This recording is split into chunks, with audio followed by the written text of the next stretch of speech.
En el presente vídeo se analizará la planificación, los instrumentos y las modalidades de la política española de cooperación internacional para el desarrollo.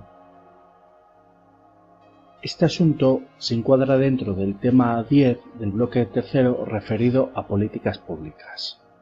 Como siempre, la presentación me la podréis pedir en formato PDF en la dirección de correo abajo indicada. Como siempre, en primer lugar, su marco normativo.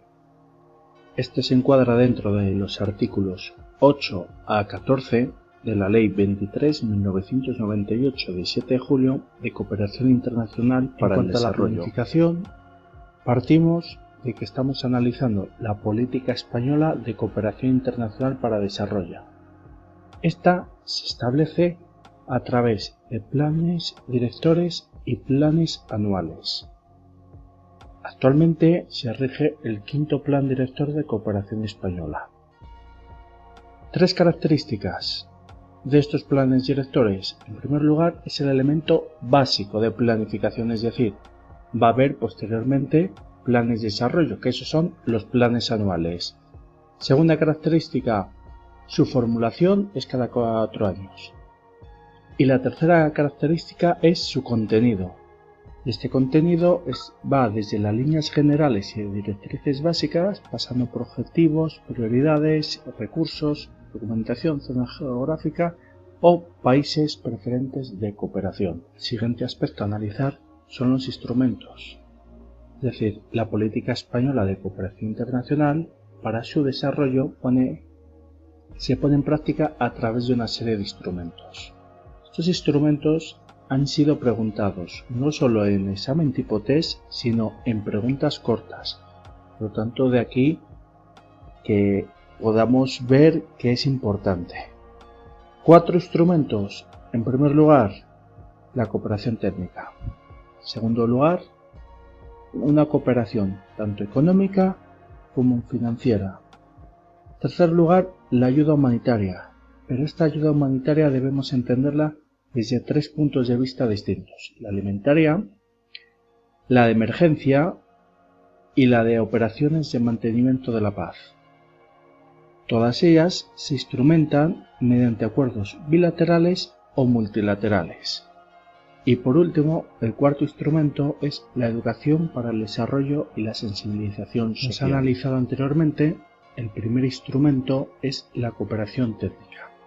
Nos planteamos 3 preguntas. La primera, ¿a qué se dirige esta asistencia? La segunda, ¿qué niveles busca mejorar? Y la tercera, ¿cómo se articula? Pues bien, respondiendo a la primera pregunta, ¿a qué se dirige esta asistencia? Es a la formación de recursos humanos del país receptor. ¿Qué niveles busca mejorar? Instrucción, adiestramiento, cualificación y capacidades técnicas y productivas. ¿Pero en qué ámbitos? En todos estos, desde un punto de vista institucional hasta el tecnológico, pasando por el económico, sanitario, social. Estas cuestiones, a la hora de desarrollarlas y estos ámbitos, deberían salir solos, porque es un poco poner lógica. Estás intentando realizar una cooperación en otro país para mejorarle desde un porqué, es decir, le quiero mejorar en estos ámbitos y utilizo y lo mejoro mediante estos niveles. ¿Y a quién lo dirijo? Normalmente y siempre a personas, es decir, recursos humanos. Por último, ¿cómo se articula? En 2 maneras distintas.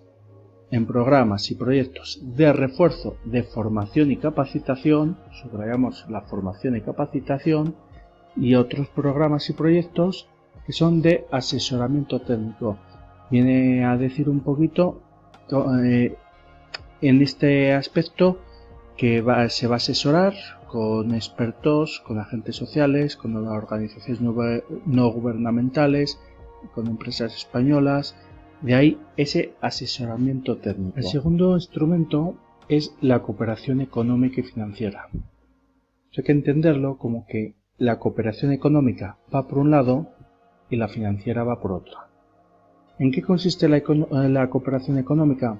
Fundamentalmente en aportaciones. Estas aportaciones, ¿a qué van destinadas? por un lado, a proyectos de inversión. ¿Qué buscan estos proyectos de inversión? Un aumento del capital físico de esos países que son beneficiarios. Y por otro lado, proyecto de ayudas a sectores económicos. ¿Qué sectores económicos? El educativo, el sanitario, infraestructuras, transporte y otros. Por otro lado, tenemos la cooperación financiera, fundamentada en varios aspectos. Va desde contribuciones oficiales a organismos internacionales, pasando por acuerdos financieros, donaciones, prestaciones y ayudas instrumentadas. Es decir, por un lado aportas mediante esa cooperación económica, por otro lado financias mediante estos instrumentos de cooperación financiera. Tercer instrumento, y quizás el más conocido, la ayuda humanitaria. ¿En qué consiste la ayuda humanitaria? Pues consiste en el envío urgente. Este envío urgente tiene dos características. Tiene un carácter no discriminado y se trata de un material de socorro que puede incluir ayuda alimentaria. ¿Y con qué fin se hace? Para proteger vidas humanas y para aliviar poblaciones víctimas de catástrofes, sean naturales, antrópicas. Cuando digo antrópicas es causadas por el hombre, o un conflicto bélico. A partir de ahí, ¿cuál es su gestión? Puede ser de manera directa, de ahí que pongo el color rojo, de manera directa por las administraciones, y de color verde de manera indirecta, es decir, por organizaciones no gubernamentales y organismos internacionales. Esta ayuda humanitaria puede dar paso a otras actividades. Estas actividades son de rehabilitación, de reconstrucción de infraestructuras, de restablecimiento institucional y de reinserción de poblaciones afectadas. Es decir, para entender esto puede dar paso a, es muy importante saber con qué fin se hace. Se hace para proteger vidas, para aliviar poblaciones. Hoy ha habido un conflicto bélico, se han bombardeado edificios civiles y demás. Vamos a enviar ayuda humanitaria, y esta ayuda humanitaria que dé paso a que se pueda reconstruir determinadas infraestructuras. Todo esto, si paramos a analizarlo, se saca.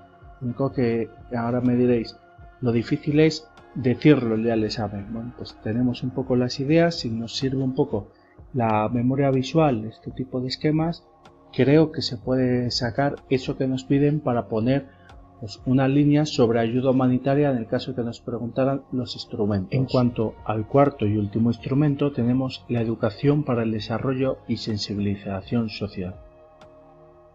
En este caso, igual que en el anterior, tenemos dos tipos de gestión. Una directa por las propias administraciones y otra indirecta por organizaciones no gubernamentales. A partir de aquí, se fomentan una serie de actividades. Este tipo de actividades que buscan, pues promover la mejor percepción de la sociedad hacia problemas que afectan a este tipo de países, y esas actividades buscan estimular la solidaridad y la cooperación.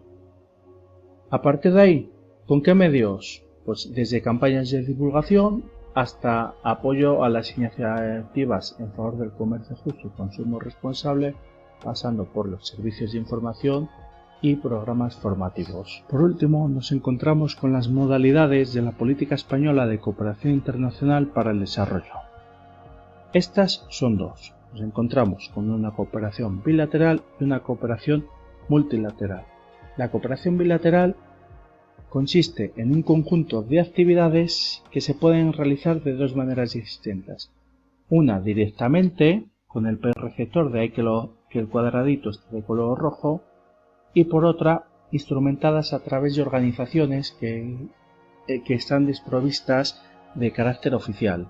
De ahí ese color verde de indirecto. Posteriormente tenemos la cooperación multilateral. Vale, pues esta es la realizada a través de transacciones para promover el bienestar económico y social de esas poblaciones sobre las que se actúa. ¿Cómo se realizan estas actividades? Se fundamenta a través de una serie de criterios. Estos criterios son dos: que se trate de una agencia, institución, organización cuyos miembros son gobiernos, es importantísimo recalcar gobiernos, o de un fondo gestionado de forma autónoma. Pero ¿quién gestiona esa autonomía? Pues los mismos que en el anterior apartado, es decir, la agencia, una institución o una organización.